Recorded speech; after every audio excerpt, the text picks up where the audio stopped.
ఇక ఎన్నికల ఫలితాల తర్వాత చంద్రబాబు ఢిల్లీ బాట పట్టారు. ఆయన ప్రధాని మోదీతో సమావేశమవుతున్నారు. ఈ సమావేశానికి జాతీయ స్థాయిలో ప్రాధాన్యం ఏర్పడింది. సిఎస్ మీరు చూస్తున్నారు టీవీ9 స్క్రీన్ పై ఆ బ్రేకింగ్ వార్తలు మీరు చూస్తున్నారు. ఢిల్లీ బయలుదేరారు చంద్రబాబు. ఎన్డీఏ సమావేశానికి హాజరు కానున్నారు. టీడీపీ అధినేత పవన్ కళ్యాణ్ తో కలిసి ఢిల్లీలో ప్రధాని మోదీతో భేటీ అవుతున్నారు. ఈ నెల 9వ తారీఖున అమరావతిలో జరిగే తన ప్రమాణ స్వీకారానికి మోదీని ఆహ్వానించనున్నారు చంద్రబాబు.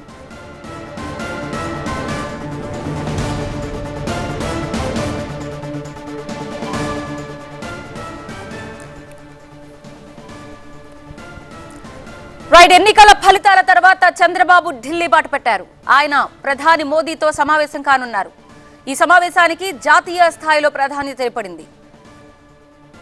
ఢిల్లీ బయలుదేరారు చంద్రబాబు. ఎన్డీఏ సమావేశానికి హాజరు కానున్నారు. టీడీపీ అధినేత పవన్ కళ్యాణ్ తో కలిసి ఢిల్లీలో ప్రధాని మోదీతో భేటీ అవుతున్నారు. ఈ నెల 9వ తేదీన అమరావతిలో జరిగే తన ప్రమాణ స్వీకారానికి మోదీని ఆహ్వానించనున్నారు టీడీపీ అధినేత చంద్రబాబు.